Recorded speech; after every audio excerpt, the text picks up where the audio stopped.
Hello there guys, and welcome. It is Niran here, and today it is time for me to bring you episode number 5 of our FIFA 16 Leicester City career mode. And in today's episode I've got 3 games for you guys. Of course, we've now finished with the January transfer window, therefore we can now move on to 3 games per episode because that's what used to take up the time. And in today's episode we're playing 2 games in the Barclays Premier League against Stoke and against Arsenal, with a Capital One Cup tie splitting them against Wolverhampton Wanderers. Now, last episode I actually asked you if you wanted me to make some youth scouts, so sign some youth scouts if you like, and you guys said yes. So we've got Soren Christiansen, a 5-star youth scout, and he cost about 2.8 million, I do believe, so not a huge chunk out of our transfer kitty, so that's pretty good. Yeah, we might just sign a slightly less expensive youth scout as our second scout, and I've sent him out to Denmark in his home country, and hopefully he'll be able to bring us back some hidden gems during the 3 months whilst he's out scouting some physically strong players.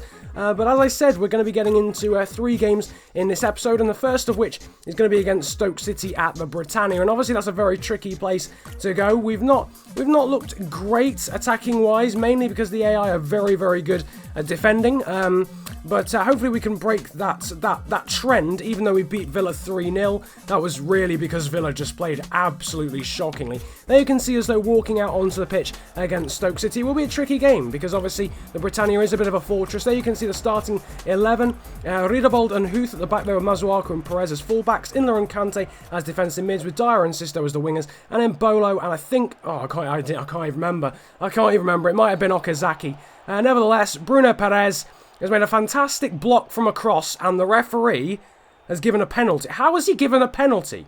Bruno Perez has blocked the cross, it's gone out for a corner, Arnautovic has just WWE wrestled Perez to the floor, and the ref's given a Well, it's nice to see penalties are fixed on this game. That's absolutely fantastic. Nevertheless, Mame Biramju has scored it after just 5 minutes, so it's a pretty poor start to the game for us, but heavily assisted by an absolutely woeful refereeing decision. Nevertheless, we've got to try and put that behind us because we're undeservedly behind, and Gökhan Inler there just testing Jack Butland with a long-range strike. The header coming in there from a corner. Not entirely sure who rose to met that, but it was another good save from Jack Butland, coming towards the end of a fairly quiet first half, and Kasper Schmeichel called into action there from Xherdan Shaqiri's very good free kick. Embolo though trying to make things happen. He scoop turns past the defender and forces a very good save there out of Jack Butland, and at the moment it seems as if Jack Butland is the difference at the moment. Nathan Dyer there, played through by Sisto, and again a fantastic save from Jack Butland. That really should have been a goal. Now Sisto weaving his way past players. He goes for the long range strike, and a fantastic save again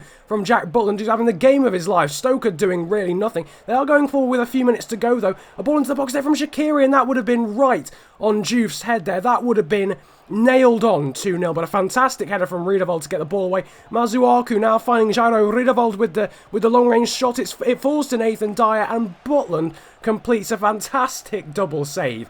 And we've lost the game 1-0. We've lost our unbeaten record in the Barclays Premier League, and fairly undeservedly. We dominated the game. We had possibly the strangest penalty in all history given against us, and we've lost the game despite deserving to win. But obviously that luck is going to go against us throughout the season. Hopefully it evens itself out, and we get points out of games that we should lose. As you can see, we're now moving on into training, trying to put that firmly in the back of our minds.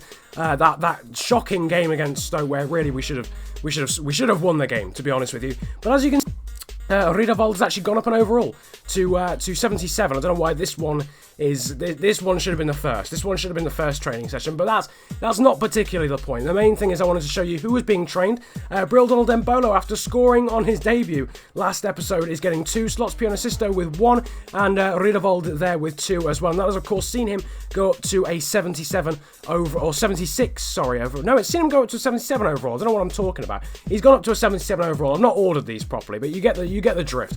There, Riedewald going up to a 77 overall from those 3 training sessions. And Sisto extremely close to being a 76 overall. 1 more slot of training for him, and he should go up to 76 overall in the next episode. And Donald Embolo firmly going towards 77 overall as well. But now it is time for the second game of this episode, and we play a slightly weakened squad against Wolves in the second round, I do believe, of the Capital One Cup. Okazaki and Vardy up front there, Kramaric out of the squad, Albrighton and Dyer as wingers, with King and Dele Alli making his debut in defence in midfield, and also I think it was Delat coming into the squad to replace Bruno Perez. As you can see though, Albrighton has set away Jamie Vardy, and his lightning pace is going to see him get away from the Wolves defender, but he does not have a finish to match. It's a pretty poor finish in the end with his weak foot, and Jamie Vardy just not doing enough. That was very poor in the end from Jamie Vardy. As you can see though, Wolves starting to go forward again. It's a lovely little challenge though from Robert Huth in the end. He finds, was that Andy King? It was indeed. He finds Jamie Vardy. Now it's Mark Albrighton on the ball,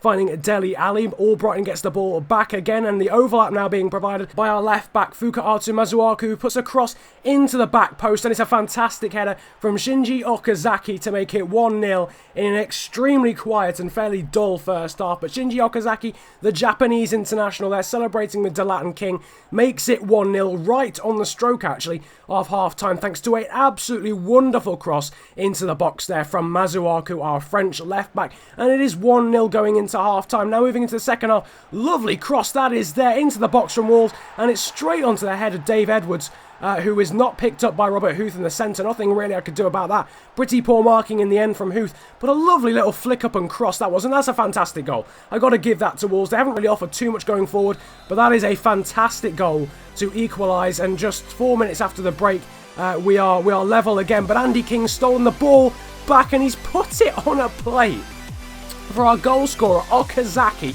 and he's missed an absolute sitter. But Dele Alli now putting our other striker Embolo through. Can he score again? You bet he can. Donald Embolo is going to be a fan favourite surely if he keeps this up. 2 episodes in now, and he's scored 2 goals, and they're 2 pretty vital ones as well.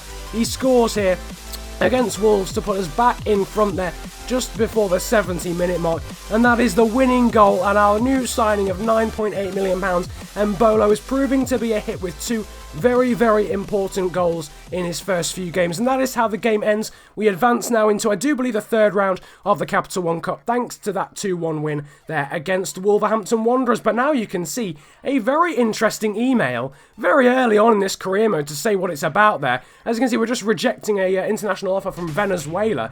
We've got a national team management offer from Portugal already. I think we only had one. Literally, Venezuela was our first, and now we've got Portugal. So leave in the comment section, as well as who you would like me to train in future episodes as well. I want to leave that completely down to you guys. So who would you like me to train? In terms of slots, in terms of what I should focus on for that specific player, leave that in the comment section below, and also leave whether I should accept that national team offer from Portugal in the comment section below, and obviously whatever wins I will do next episode. So you never know, we might be managing a national team already, just 6 episodes in, when we walk out next time. As you can see, we're walking out onto the pitch, however, this episode at the King Power Stadium. The men to watch there: Alexis Sanchez, who scored a hat-trick in his last game, and Andre Kramaric, who is of course the top scorer in the league. Fairly standard team there, as you can see, no real changes, but Donald Embolo does start with Andre Kramaric up front, and I knew that, you know, the type of game this is, Arsenal would be a very difficult opponent. They're a team that tends to pass it around. As you can see, they've hit the crossbar and it bounced down just on the line. So we're already thrown a lifeline in this match there, as Kasper Schmeichel pulls off a very acrobatic save there to deny Santi Cazorla, and again a similar thing there from Danny Welbeck. Moving on into the second half, and we've just not been able to break down Arsenal's fairly, usually fairly easy to break down defence, but equally we pretty much restricted them to long shots. They were very good long shots, but after hitting the bar very early on, Arsenal didn't really provide much either.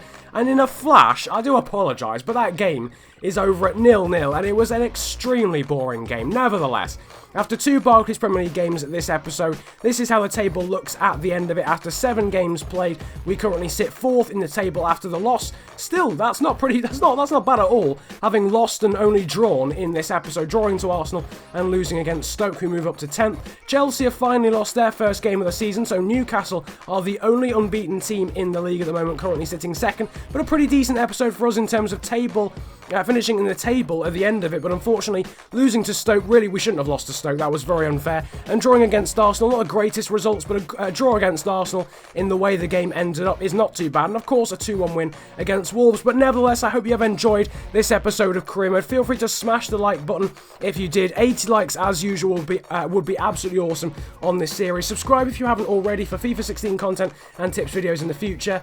Comment as well if you want to see me take the Portuguese national team offer or job, and also for who you would like me to train in future episodes. But nevertheless, it's been an absolute pleasure ranting at you guys today. Have a good day, enjoy yourselves, and goodbye.